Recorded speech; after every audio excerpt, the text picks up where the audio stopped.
If you're considering purchasing a rental property, you want to make sure that you get the best bang for your buck. You definitely want a property that makes sense as a rental. Looking for a rental property is much more different than looking for your own home. Make sure you know what to look for so you don't get stuck with unused space, lots of maintenance, and more, which could all turn into a bad investment. Welcome to my channel. My name's Josh Tyler, and today we'll be going over key property features to look for when buying a rental investment. Also, if you want to see more from me, please click the subscribe button down below and make sure you click the bell icon so that you get notified when I upload new videos. Thank you. Let's get into it. These features are designed around the idea of buying a medium to long-term rental. This is not designed around property flips, short-term rentals, and the like. I just want to make that clear. The first feature to look for is consider buying a rental with a small lot size, a small lawn, or no lawn at all. You want limited landscape on your rental property.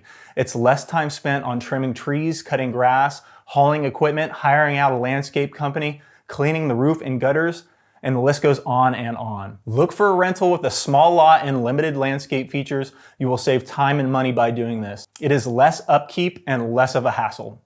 The second feature to look for that goes hand in hand with the first is no large trees.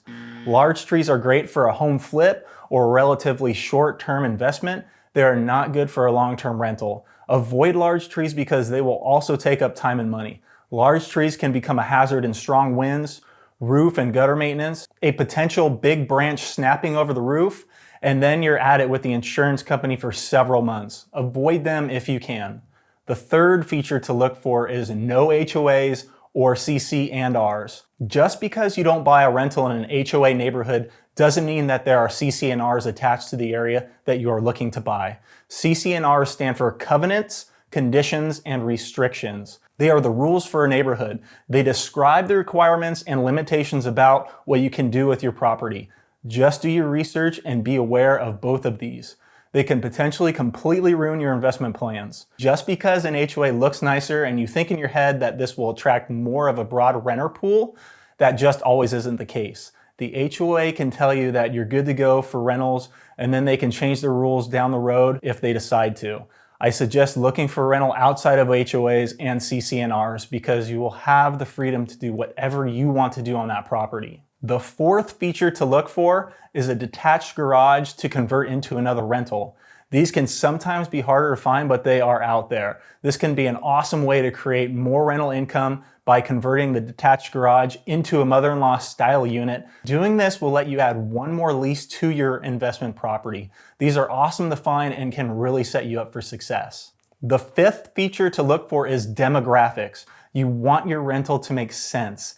A good centrally located area, grocery stores nearby, good schools, a high enough populous presence are all great things to consider when looking for your rental. Just because you see an awesome price property out in a country bumpkin town will not mean that you can always rent it fast and at a good price. I suggest owning investment property in good demographic areas that see growth year over year, which will add to your value to your rental and give you the broad rental pool that you always need.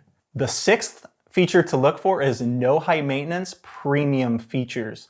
These include but are not limited to backyard ponds, pools, hot tubs, playscapes, etc., etc. Keep these types of premium features at your home, not at your rental. You want very low maintenance, and these all will not offer that. If there is an awesome rental you have in mind that you want to purchase and some of these items are on the lot, that's fine. Just remove them before you list the home for rent. The tenants will not take care of these items above like you would at your primary home. The seventh feature is that you want a good interior layout that makes rental sense. If your idea of renting to a small family is what you want to do, then don't buy a home with a 3-bed, 1-bath layout. Yes, the price might be great on this older home, but the parents want their own bathroom separate from the kids. Trust me. I just always suggest buying a rental home with 2+ baths. Tenants want separate baths. Also, look for square footage that makes sense. Why on earth buy a rental home that's a 3-bed, 2-bath and it's 2,600 square feet? Step down to a 3-2 that's 1,700 square feet and get almost the same price of rent, but save tens of thousands of dollars on the home purchase price and an extra 900 square feet of less maintenance.